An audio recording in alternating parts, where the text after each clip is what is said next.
कह रहे हैं कि हम अल्लाह के अलावा किसी के सामने सजदा नहीं करते, और आप अल्लाह के ही स्थान को मस्जिद के आगे बाबरी लगाने को सही ठहरा रहे हैं। बाबर फैन क्लब के आप बहुत प्रोमिनेंट मेंबर मुझे दिखाई दे रहे हैं, लेकिन वो भारत में तो आक्रांता ही कहलाएगा।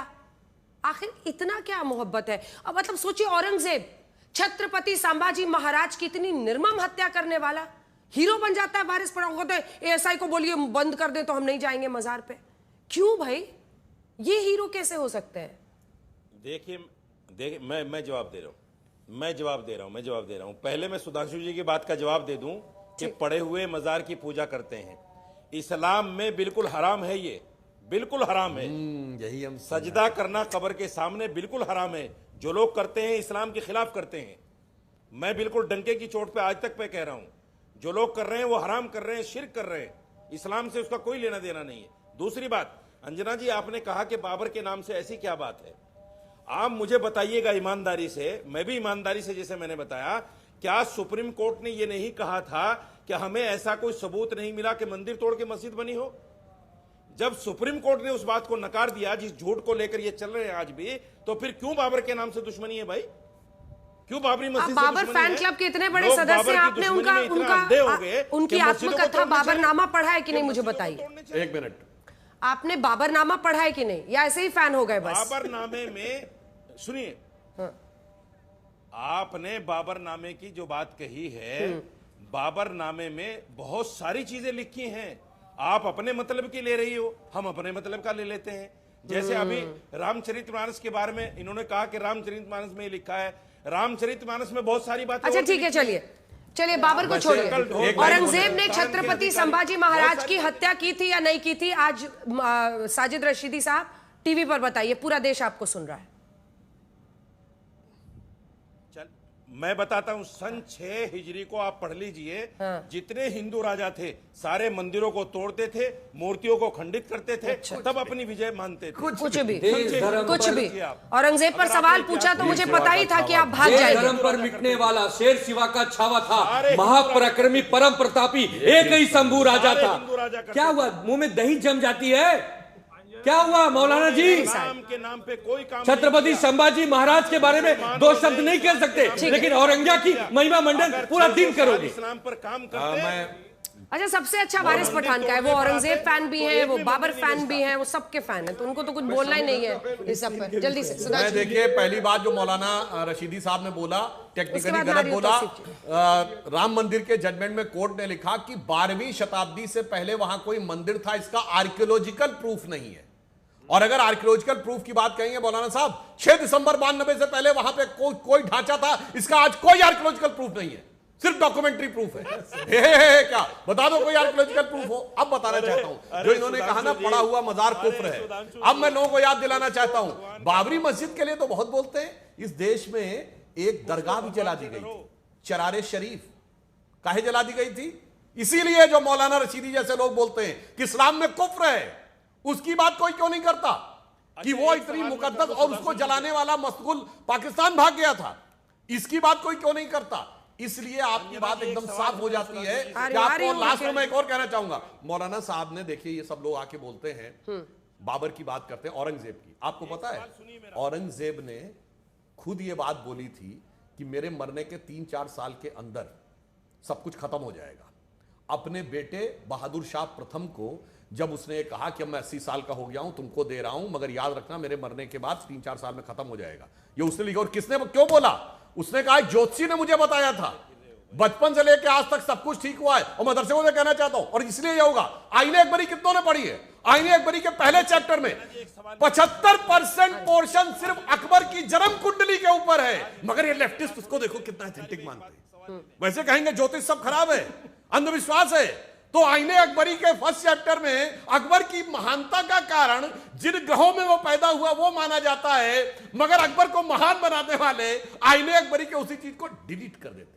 ये है बाएं हाथ से आंख पे ढक के दिखाई जाने वाली सच्चाई। चलिए ठीक है, सुनिए अब रशीदी साहब, आप डोमिनेट कर रहे हैं, बाकी दोनों को भी बोलने दीजिए। आपके पास बाबरी मस्जिद बोलने पर तो कोई जवाब है नहीं, उसको आप एड्रेस ही नहीं करते हैं, भाग जाते हैं औरंगजेब पर।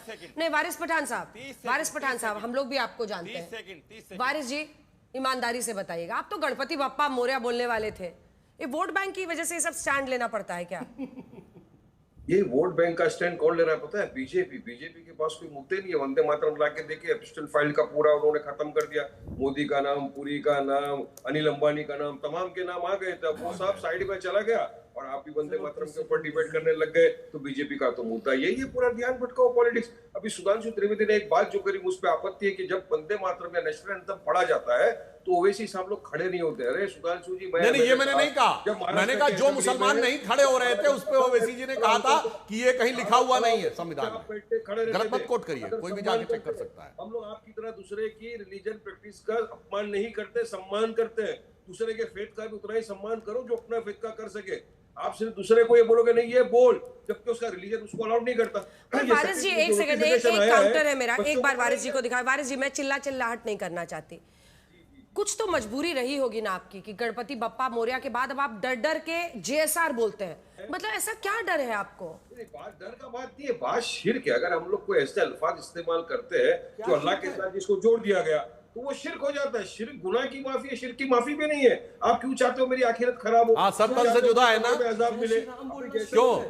वारिस पठान साहब, सर तन से जुदा है ना, माफी नहीं है। हशर के मैदान में गिरेबान पकड़ा जाएगा। उन्होंने तो पूरा अल्लाह के साथ सबको अनेकों जोड़ दिया ऐसे मुस्लिम है जो गणपति बप्पा मोरया करते हैं अपने घर पे, गणपति जी की पूजा करते हैं। मुंबई के लाल बाग के राजा का दर्शन करने सैकड़ों की तादाद में मुसलमान आते हैं। हमारी माताएं बहनें आती हैं, बुरखा पहन के आती हैं। क्या करें हम? क्या करें? आपके फतवा जारी करें? बहुत सारे मुसलमान दारू भी पीते हैं, गलत काम भी करते हैं जो इस्लाम के हिसाब से हराम है। उसका क्या करा जाए? तो ये जिन्ना की विचारधारा, ये एक्यूरेट जिन्ना की विचारधारा, यही एक्यूरेट ये जिन्ना की विचारधारा है। यही उसने कहा था कि भैया हम वंदे मातरम नहीं कह सकते, भारत माता की जय नहीं कह सकते, गणपति पूजन में नहीं जा सकते, होली का रंग लग जाएगा तो हमारा ईमान चला जाएगा, दीपावली की मिठाई खा लेंगे तो हम किसी लायक नहीं रहेंगे, हिंदुओं के साथ नहीं रह सकते। एक्यूरेट यही बोलकर पाकिस्तान ले लिया था और फिर MIM वही विचार कह रही है कि भैया हम ये सब नहीं कर सकते, शिर्क हो जाएगा। यानी अंजना जी क्या कह रहे पता है? श्री रामचंद्र जी को हीन बता रहे हैं, कृष्ण जी को हीन बता रहे हैं, दुर्गा माता को हीन बता रहे हैं, गणेश जी को हीन बता रहे हैं। क्या ये धर्मनिरपेक्षता या सर्वधर्म समभाव है? सर्वधर्म समादर का भाव होना चाहिए। भगवान राम को मुसलमान बता रहे हैं। भगवान राम को मुसलमान बता रहे हैं? बताइए, ब्रह्मा हुए, मरीचि हुए, कश्यप हुए, विवस्वान हुए, मनु वैवस्व हुए, इक्ष्वाकु हुए, असित हुए, सगर हुए, ये सब राम जी के पूर्वज हुए, अज हुए, दशरथ हुए। कौन किसने कलमा पढ़ा था भाई? ला इलाहा इल्लल्लाह मुहम्मदुर रसूलुल्लाह। राम जी को मुसलमान बता रहे हो आप लोग, हनुमान जी को मुसलमान। ये क्या है? वारिस भाई, सपने में देखा था जिसको आज वही दिन आया है और छो छंद 2026 में गाने का सौभाग्य हमने पाया है। आइए साथ में गाइए। तौसीफ जी बोले फिर जवाब दीजिए। तौसीफ जी दो लाइन से वो वेट कर रहे हैं, प्लीज सर। तौसीफ जी। हाँ अंजना जी, देखिए मुद्दा है कि 1950 में जो कॉन्स्टिट्यूएंट असेंबली ने जो वर्जन को अडॉप्ट किया वंदे मातरम का, आज उसको बीजेपी बदल रही है। और मैं सुन रहा था कि कोई मौलाना है या फैज भाई है, कोई है जो उसकी बहुत माने तरफदारी कर रहे हैं कि हाँ इसमें कोई प्रॉब्लम नहीं है। तो देखिए, मैं उनके लिए एक शेर कहना चाहता हूं। थोड़ा सा चारा देख के बस्ती की बकरियां गजलें सुना रही हैं कसाई की शान में। 1,80,000 अरे भाई, कॉन्स्टिट्यूएंट असेंबली ने जो अडॉप्ट किया, आज उसको हटा करके अमित शाह कोई नया वर्जन लेकर के आ रहे वंदे मातरम। अच्छा तौसीफ साहब, इतना ही कह रहे फैज खान साहब की कुछ नया शेर अगली बार खोज के लाइए। जवाब दीजिए आप दोनों। सुनिए, इन्होंने अगर ये बात है तौसीफ साहब, अगर इतनी ही आपके मन में शिद्दत है कि जो ओरिजिनल था उसी पे चलेंगे, तो ओरिजिनल कॉन्स्टिट्यूशन का जो प्रियम्बल था, उद्देशिका, जिसको बाबा साहब अंबेडकर ने संविधान की आत्मा कही थी, उसमें जो बदलाव हुआ वो एक्सेप्टेबल है कि नहीं? देखिए, वो एक्सेप्टेबल है। समाजवाद सेकुलर दोनों एक्सेप्टेबल है, मगर वंदे मातरम पे इनको एक्सेप्टेबल। और मैं एक और बात कह दूं, देखिए पॉइंट इन्होंने कहा शेर, तो मैं ये भी बता देना चाहता हूं भाई साहब, आप कह रहे हैं कि बड़ा कुफ्र है, शिर्क है। वारिस पठान साहब, मौलाना साहब ध्यान करिएगा, एक बड़ा फेमस हिंदी फिल्मों गाना है, मन तड़पत हरि दर्शन को आज, मोरे तेरे बिन बिगड़े सगरे काज। किसने लिखा? शकील बदायूनी ने। संगीत किसने दिया? नौशाद अली ने। गाया किसने? मोहम्मद रफी ने। फिल्माया क्यों फतवा नहीं जारी हुआ? क्योंकि ये देश तब तक सेकुलर नहीं था। अब सुनो एक और बात, एक और गाना है, ओ रोम रोम में बसने वाले राम, जगत के स्वामी है अंतर्यामी, मैं तुझसे क्या मांगू, साहिर लुधियानवी ने लिखा। यही समस्या है मेरे भाई, ये जब से राजनीति हो गई सेकुलर, जब से बाबा साहब अंबेडकर के संविधान का प्रियम्बल 1976 में संविधान का गला घोटकर सारे अपोजिशन को जेल में डालकर, और ये नए नए लोग जिसे कहते हैं, एक और बात कह दूं, इसमें मुस्लिमों को भी दोष नहीं देता हूं। एक कहावत होती है, नया मुल्ला प्याज ज्यादा खाता है, ठीक है, मगर यहां गैर मुल्ला प्याज ज्यादा खाता है।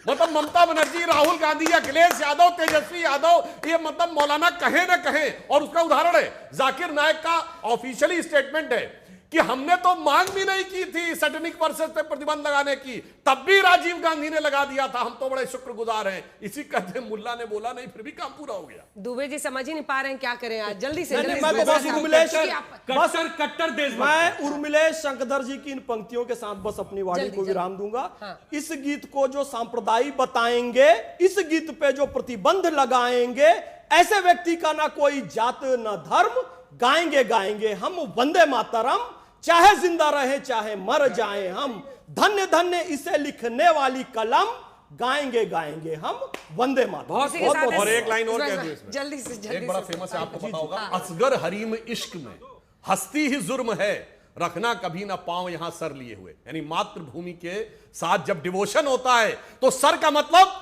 सर कटाने को भी तैयार रहना, सर का मतलब अहंकार के बगैर मातृभूमि के साथ आपको झुकना चाहिए। ये बहस लंबी चल सकती थी, लेकिन वक्त इतने की इजाजत देता। आप सभी का बहुत बहुत धन्यवाद हमारे साथ जुड़ने के लिए। देखते रहिए आज तक।